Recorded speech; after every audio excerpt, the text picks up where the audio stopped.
Bienvenue à l'émission À la Une. Beaucoup de réactions ce mercredi au dévoilement des enregistrements de conversations téléphoniques à la Caisse du dépôt et placement en 2007, juste avant donc l'éclatement de la crise financière. L'idée d'une enquête en bonne et due forme refait surface à la suite de ces révélations. Grâce au travail de nos collègues du bureau d'enquête de QMI, on apprend que la Caisse a ignoré des signes inquiétants au sujet de ce produit, complexe et alors méconnu, et qu'elle a continué d'y investir des sommes importantes pendant que d'autres se retiraient. Vous entendrez donc au cours de cette émission des réactions de députés et de ministres à Québec, de l'ancien premier ministre Bernard Landry, celui qui avait nommé Henri-Paul Rousseau en 2002. On s'entretiendra aussi avec Jean Campeau, qui a dirigé la Caisse pendant 10 ans au cours des années 80. Bonjour, M. Campeau. Bonjour, madame. Merci d'être là avec nous aujourd'hui. Plaisir. Également Claude Garcia, qu'on connaît bien, qui a connu la crise de l'intérieur de la Caisse, puisque vous y avez siégé, donc, au conseil d'administration, justement, pendant cette période-là. Bonjour, M. Garcia. Bonjour, madame. Donc, on va commencer cette émission par entendre tout d'abord le travail de mon collègue Michel Morin, qui a justement obtenu les enregistrements en question. On va écouter ça et on revient pour la discussion. Même s'il avait déclaré qu'il n'avait rien à cacher, l'ex-président de la Caisse, Henri-Paul Rousseau, lorsqu'il a comparu devant la commission parlementaire, n'avait pas dans sa valise les enregistrements téléphoniques des gestionnaires de la Caisse de dépôt qui auraient pu éclairer tous les déposants québécois. Le chef de notre bureau d'enquête a obtenu ces enregistrements. C'est le produit de notre enquête sur les enregistrements. Et l'enquête nous a amenés en Ontario devant la Commission des valeurs mobilières. À l'été 2007, le drame de l'effondrement des PCAA se joue contre la Caisse de dépôt, qui va encaisser la gueule ouverte. Je ne vais pas paniquer. Nous, je peux pas sortir d'une façon ou d'une autre. Moi, je suis mort la gueule ouverte.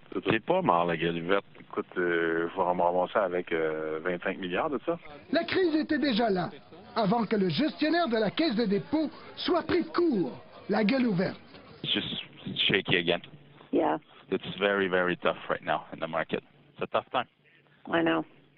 How are the other trusts? It's pretty much the same. It's just not you. It's everybody out there. Mm-hmm. Okay, so the spread widening is, Oh, yeah, is it's universal. It's universal.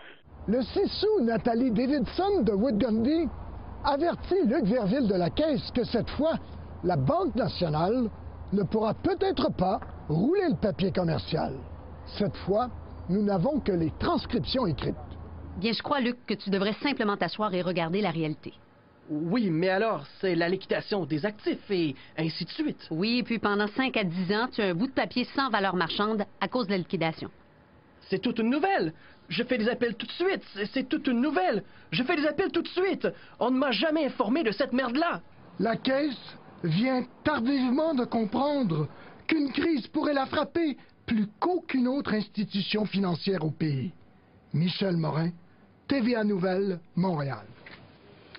Voilà pour le reportage de Michel Morin. Je retrouve maintenant mes invités pour réaction, explication. Monsieur Campeau, à la lumière de ce qui était su au sujet de la crise financière et de la perte à la Caisse, êtes-vous surpris de la nature des propos qu'on entend dans les enregistrements?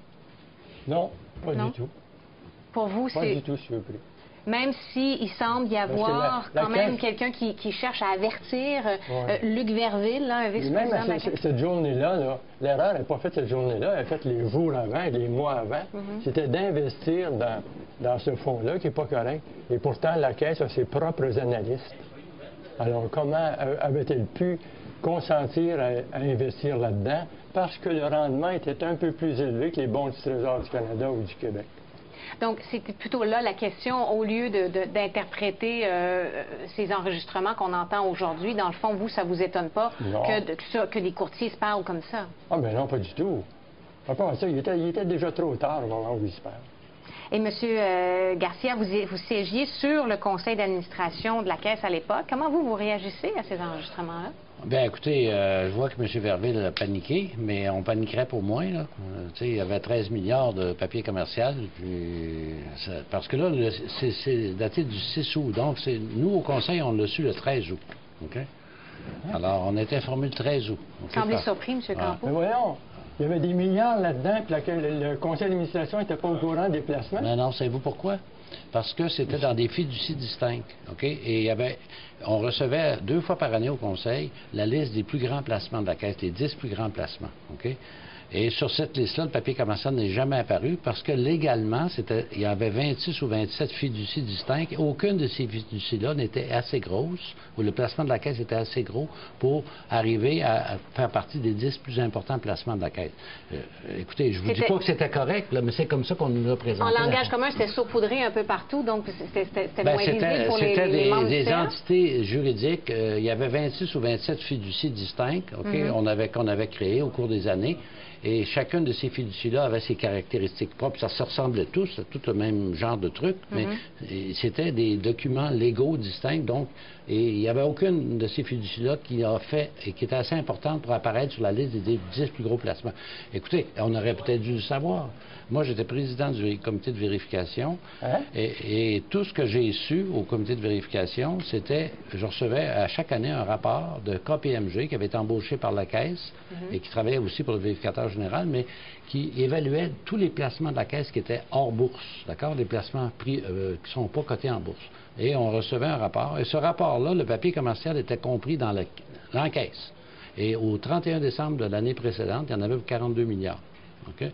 Et c'était marqué caisse, en caisse, là, produit cash et équivalent. Là. Et le papier commercial n'était pas identifié séparément, alors qu'il aurait dû l'être, puisque c'était pas vraiment du... Pourquoi il ne l'était pas? Bien, je ne sais pas. Écoutez, il faudrait demander aux gens qui ont fait le rapport. Mais moi, je ne l'ai pas vu, personne ne l'a vu au Conseil, et parce que c'était identifié comme de l'encaisse, tout simplement. M. Campeau, vous semblez estomaqué. Je vous regarde en ce moment. Il n'y a pas de coupable. Mais là-dedans, il y a le gestionnaire-acheteur. Ouais. Le premier est responsable. Le deuxième, vous avez le gestionnaire de risque à la Caisse des dépôts. Bon, dans mon temps, on appelait ça le vérificateur interne qui avait le droit de rentrer partout. Alors, le gestionnaire de risque a le droit de rentrer partout. Après ça, il y a le président. Mais qu'est-ce qu'il fait, le président? Il est dans son bureau, il ne fait rien. Alors, ça demande une supervision. Quand vous avez les employés, il faut les superviser. Après ça, vous avez le conseil d'administration, peut-être mal informé. Puis après ça, vous avez le comité de vérification. Puis tu me dis, j'apprends ça, que tu étais président du comité de vérification. Ouais. Je te dis, j'étais à toi, je ne suis pas tellement fier. Je ne suis pas fier. OK. Mais je suis pas fier, mais... Êtes-vous en train de dire que, dans le fond, à la Caisse de dépôt, puis là, vous avez été pendant 10 ans président de la Caisse, le lien entre le PDG et, par exemple, des gestionnaires comme M. Verville, est-il direct? Des inquiétudes que M. Verville pouvait avoir, par exemple, le 6 sous, est-ce que ça aurait dû remonter rapidement jusqu'au PDG de la Caisse? Évidemment, cette journée-là, ça aurait dû arriver au bureau du président de la Caisse. Mais ça aurait dû arriver bien longtemps avant ça. La Caisse a ses propres analystes. Elle analyse tous ses placements. Comment ça se fait qu'on était là-dedans? C'est là qu'est le départ. Comment ça se fait qu'on était dans cette... Vous savez, il y a des gens qui entendent ces enregistrements-là et qui se disent, bon, incompétence ou pas du gain. Il y a peu de gens qui sont prêts à dire que les gens de la Caisse étaient incompétents. Donc, je suis pas sûr. Moi, là, un instant, là. Ce gars-là était sûrement incompétent. Il est incompétent. Est-ce que les autres étaient incompétents? Mais n'oubliez pas, la Caisse, c'est un grand problème. Autrefois, il y avait le rendement et le support au développement économique. Et pas rendement à tout prix. Avec les nouveaux présidents, il y a eu rendement à tout prix. Les lois ont été changées, il y a eu rendement à tout prix. Puis dans le placement, il y a 3 règles. La sécurité du capital, vous voyez que là, ça a été 0. Le rendement, on place pour le rendement l'intérêt, le dividende, le gain de capital, puis il y a la liquidité du capital. Alors, ils ont placé pour le rendement. Parce qu'à la fin de l'année, si votre rendement dépasse les autres, ça paraît bien. Les gens n'analysent pas si vous avez pris un trop grand risque. Alors, c'est là qu'est le problème. Alors, on a travaillé pour le rendement à tout prix, puis on a sacrifié la sécurité du capital, puis on a aussi sacrifié la liquidité, parce qu'il n'y avait pas de liquidité. Mais Dernier point, M. Lata, puis après, on va entendre M. Mailloux. Moi, je pense que le problème, c'est que oui, le rendement, on cherche le rendement, mais il y en a 7 ou 8 des caisses comme ça au Québec, au Canada, et il y a seulement la Caisse de dépôt qui a été frappée, plus l'autre, celui qui gère les caisses de retraite du gouvernement, des employés du gouvernement fédéral, ici à Montréal, PSP, qui étaient beaucoup d'anciens de la Caisse. OK? Donc, les autres n'ont pas acheté, puis eux autres aussi, ils cherchent à avoir du rendement. Moi, je dis que la Caisse... Non, mais laissez-moi finir, je vais écouter. La Caisse, au Québec, on a politisé la gestion de la Caisse. Et le conseil d'administration n'a pas la liberté de gérer, de faire son travail. Un conseil d'administration, son premier job, c'est de surveiller le président, de l'embaucher, de le congédier. Okay? Et à la Caisse de dépôt, ce n'est jamais arrivé avant ça. Okay? Alors, M. Scrère, M. Campeau aussi, avec tout le respect que je lui dois, aucun des présidents de la Caisse a été nommé par le conseil d'administration. Ce n'est pas le cas chez Teachers. Teachers, on n'a pas acheté, puis Teachers avait de bonnes performances qui étaient meilleures que celles de la Caisse. Donc, moi, je ne suis pas d'accord avec M. Campeau sur le fait que ça soit dû à la recherche du... Je pense que c'est un problème de gouvernance au Québec. On a trop politisé la gestion de la Caisse. Et en plus, le conseil d'administration n'a pas un mot à dire. Le comité de vérification ne choisit pas le vérificateur. OK? Et on est obligé par la loi de prendre le vérificateur général. J'ai beaucoup de respect pour le vérificateur général, mais la Caisse, c'est une bébête pas mal plus différente de tout ce que le vérificateur a vérifié. C'est beaucoup plus compliqué. Et le vérificateur général n'a pas nécessairement l'expertise pour faire un bon travail de vérification. Bon, je vais prendre le temps qu'on entende Bernard Landry, parce que vous parlez du choix du PDG de la Caisse, qui est le choix fait par le gouvernement du Québec. On sait que dans le cas d'Henri-Paul Rousseau, c'est Bernard Landry qui l'avait nommé en 2002. Justement, on lui a parlé, on lui a demandé un peu sa réaction à ces révélations aujourd'hui. On va écouter donc cet extrait d'entrevue avec Bernard Landry. On revient avec une discussion. Et la Caisse, qui était quand même dirigée par de grands économistes québécois, de grands experts de la finance, se fait prendre aussi naïvement. C'est une sorte de mystère qui n'est pas encore tout à fait résolu. C'est vrai que ces maudits produits financiers titrés, là, du papier très compliqué à comprendre. Il n'y a personne qui comprenait ça à l'époque. On posait des questions nous-mêmes ici à des grands gestionnaires de portefeuille. Ils disaient, on ne comprend pas c'est quoi exactement. On ne sait pas qu'est-ce que c'est. Pourtant, ça rapportait très, très peu par rapport au taux de base. Là. Très difficile à comprendre, mais pour les experts et ceux qui achètent et qui en mettent pour des milliards, ils ont le devoir de comprendre. Mais, encore une fois, je comprends pourquoi ils n'ont pas compris, si je peux dire. C'était d'une complexité extrême. Ces papiers commerciaux étaient adossés à toutes sortes de créances diverses. Alors, carte de crédit, automobile, hypothèque, et dans tous ces adossements, il y avait des produits toxiques qui ont empoisonné tout le reste. Mais ça, normalement, les spécialistes auraient dû le voir. Quand vous voyez Henri-Paul Rousseau, que vous avez nommé vous-même, d'ailleurs, à la tête de la Caisse de dépôt, est-ce que ça vous a déçu de voir la façon dont ça s'est passé? Bien, ça me bouleverse plus que m'inquiète, parce qu'Henri-Paul Rousseau, pour lequel j'avais beaucoup d'admiration, commission Bélanger-Campeau, un des meilleurs économistes du Québec, et qui, pour passer à la Caisse, a coupé son salaire probablement par 2 ou 3, et sinon davantage, parce qu'il était banquier, les banquiers archi-payés, puis il vient à la Caisse pour le service public. Et ça finit dans cette tragédie. Ça m'a bouleversé. Donc, M. Campeau et M. Garcia qui poursuivent la discussion. Évidemment, c'est un sujet chaud, ça vous anime et c'est apparent. On entend M.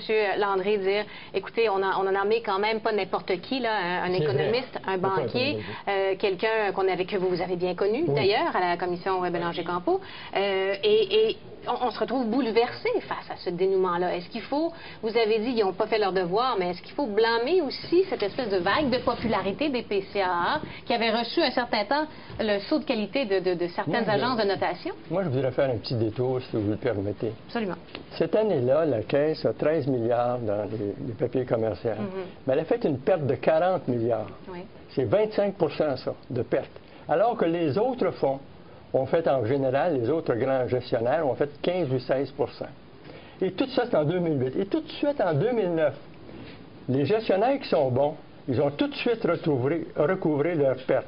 Alors, celui qui a fait 15 là, Teachers ou Homers, il a tout de suite fait 15 de profit l'année prochaine. Donc, il se trouvait avoir perdu 2 ans, mais au moins, il retrouvait son profit. La Caisse, elle, perd 25 ne retrouve que 13 l'année suivante. Qu'est-ce qui est arrivé? Alors, si les fonds avaient été bien placés, il y a une perte de 40 milliards, donc, c'est pas juste le papier commercial qui a flanché, c'est aussi tout le reste. Et tout le reste, ce sont les aéroports de Londres, là. 4 investissements dans les aéroports de Londres. Le Conseil a sûrement dû être consulté. 4 investissements. La Caisse n'en est pas encore revenue, elle est encore à perte là-dedans. Alors, je veux dire que ce n'est pas juste le papier commercial qui a mal marché. Les fluctuations de devises ont été montrées du doigt aussi pour expliquer les pertes. Il y a toutes sortes d'explications que vous pouvez donner, mais il n'en reste pas moins que comparez-les à d'autres fonds. La Caisse fait 25 de perte, 40 milliards. Les autres font 15-16. Et l'année qui suit, ils retrouvent tout de suite leur perte. Alors que la Caisse, elle la retrouve. Donc, quand on avait entendu Henri-Paul Rousseau dire à la commission parlementaire que la crise financière puis la débâcle des PCA, c'était une tempête parfaite. Oui. Est-ce que c'est vrai, ça, c'est une tempête parfaite? Dans le fond, un paquet plein de circonstances qui, peut-être, faut entendre là-dedans des circonstances atténuantes, puis que la Caisse s'est fait prendre, comme bien d'autres institutions financières à travers le monde aussi. Mais en 2009, qu'est-ce qui est arrivé? En 2009, la Caisse a fait 13, les autres ont fait leur perte. Là, je vais vous mettre des précisions parce que moi, j'étais là pour un bout de temps. OK? Vous étiez là en 2009, monsieur. Oui, en mars 2009. Moi aussi, toi, je n'étais pas content d'avoir été là. Non, mais je vais vous expliquer ce qui s'est passé en 2009, parce que je le sais. Pour ce qui est de la perte de 2008, sur les 40 milliards, il y a 10 milliards qui est une perte à cause de la couverture de risque de change. OK? Alors, si on enlève ces 10 milliards-là, la performance de la Caisse, au lieu d'être moins 25, est moins 19,4. M. Campo parlait des autres fonds. Teachers a fait moins 18,4. Okay? Donc, il y avait 1 % d'écart. Et là, le 19,4 de la Caisse comprend 3 milliards de pertes sur le papier commercial. Bon, en plus. Alors, la Caisse, en 2008, a fait sensiblement la même chose. Et les pertes sur le papier commercial, ça a été sur la perte de change qu'on a faite en 2008, a complètement annihilé les gains de change qu'on avait fait dans les 9 années précédentes, okay, sur 9 ans précédemment, pour moins 1 milliard. Donc, ça, la raison pour laquelle la Caisse a performé moins bien en 2008, c'est la gestion de risque de change, que la Caisse était la seule dans les grandes caisses de retraite à faire. Okay? Et bon, ça, c'est une décision que la Caisse avait prise il y a très longtemps, puis ça s'est continué. Quand on était là, on l'a questionné, mais les dirigeants nous ont convaincus que c'était la chose à faire. Une mauvaise transaction? Non, c'est carrément les pertes de change. Maintenant, l'autre chose en 2009, là, nous autres, on avait un plan au Conseil, OK? Mais le gouvernement est intervenu, OK, pour nommer M. Sebia, OK? Le Conseil avait un plan, et là, M. Sebia est arrivé en mars, et lui avait un mandat de... Vous avez vu ce qu'il a fait? Il y a eu un mandat, c'est clair, d'après moi, de changer toute la haute direction de la Caisse, et il a pris 3 mois à réinvestir. Mais je peux vous dire que Fernand Perrault, qu'on avait nommé par intérim, était prêt à réinvestir. Mais là, M. Sebia a été nommé, et je peux comprendre, M. Sebia, il arrive, il ne connaît pas les gens, il a voulu se faire une idée, donc... Le problème de 2009, c'est ça le problème de 2009, c'est l'intervention politique du gouvernement Charest qui est responsable de la perte des gains qu'on n'a pas fait en 2009. Et depuis l'époque, les PCA ont été restructurés, sont devenus des BTA. Maintenant, on évalue la perte à environ 2,2 milliards de dollars, du moins c'est les chiffres qu'on retrouve dans les derniers résultats financiers. On va revenir après la pause, M. Campo, avec ce que vous êtes sur le point de me dire. Et M. Garcia, donc on va poursuivre cette discussion avec des réactions également des députés et ministres à Québec.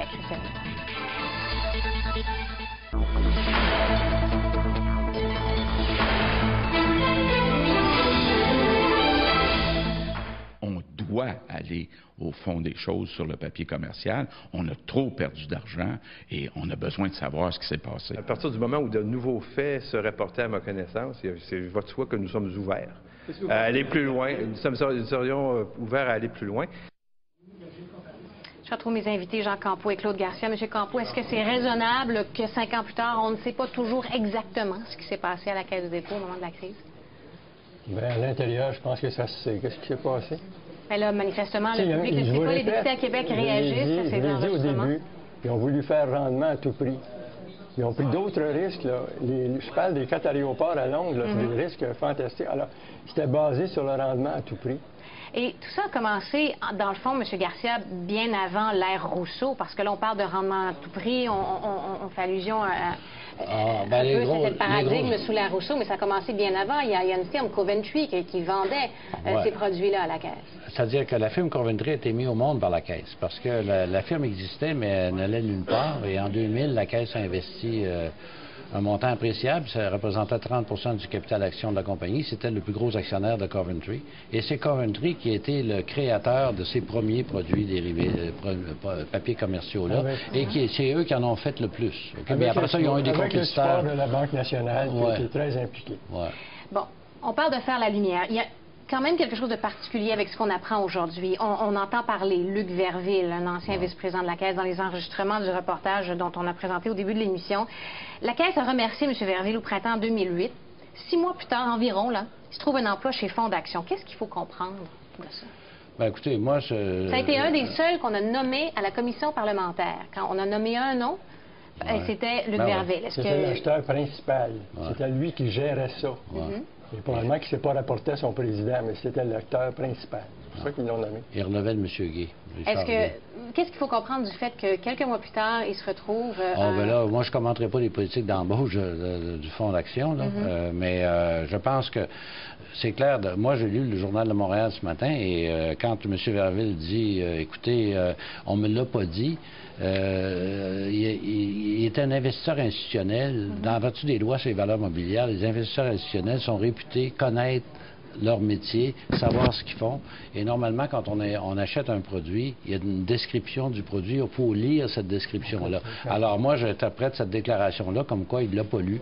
Alors c'est clair pour moi que c'est une faute majeure. C'est une faute majeure, mais il n'a pas été supervisé. On ne donne pas pleine latitude à quelqu'un comme ça. Alors le gestionnaire de risque ne l'a pas supervisé. Aujourd'hui, à la Caisse, vous avez, je pense, un bon gestionnaire de risque, qui est Claude Bergeron. Dans mon temps, il y avait Serge Desjardins, qui était vérificateur interne. Alors, ces gens-là pouvaient rentrer n'importe où, puis demander des questions. M. Campeau, depuis cette crise-là, et là, on en apprend un tout petit peu plus avec ces enregistrements aujourd'hui, est-ce que vous êtes satisfait de la façon dont la Caisse a récupéré la situation et de nouvelles mesures de gestion de risque ont été mises en place? Je pense que, vu de l'extérieur, parce qu'on voit juste de l'extérieur, les choses semblent bien en main. Mais je vous dirais juste une chose, là, par exemple, la Caisse n'a pas fait tout le profit qu'elle aurait pu faire dans la remontée du 13 milliards. Là, parce qu'elle, dès le début, en ton temps ou après, elle a vendu son risque, 50 de son risque. Alors que d'autres, comme PSP, ont gardé tout leur argent, à mesure que le titre a remonté, parce que le titre aujourd'hui vaut 90 mais la Caisse a perdu une partie, elle a vendu 50 de ça, elle a vendu au départ. C'est dur à expliquer, ça. Je peux comprendre. C'est le hedging qui s'est fait. Mais c'était une erreur. Dans ce temps-là, c'est peut-être un bon coup. Ça paraît une erreur aujourd'hui, mais... mais aujourd'hui, quand on regarde ce qui reste de la... C'est facile de dire ça, là. Mais moi, je sais, quand on a pris la décision d'accepter l'entente de Montréal, c'était une décision absolument impossible à prendre. Parce que les gens ne savent pas. C'est que dans le papier commercial, il y a énormément de dérivés de crédit. Et 80 du papier commercial que la Caisse avait, il y avait 8 $, il y avait un levier financier, il y avait 8 $ de dérivés de crédit pour chaque dollar qui était investi. Et ces dérivés de crédit-là pouvaient amener la Caisse à faire des pertes totales de 70 milliards. Des décisions extrêmement difficiles qui ont été quand prises. M. Sebia a décidé de vendre la moitié de ce risque-là, c'est probablement à cause de ça. Parce que nous, ce qu'on a réussi à faire quand on était là, c'est de reporter cette décision-là dans le temps pour que ce soit plus facile à prendre. Pour avoir une meilleure connaissance du marché. M. Garçon.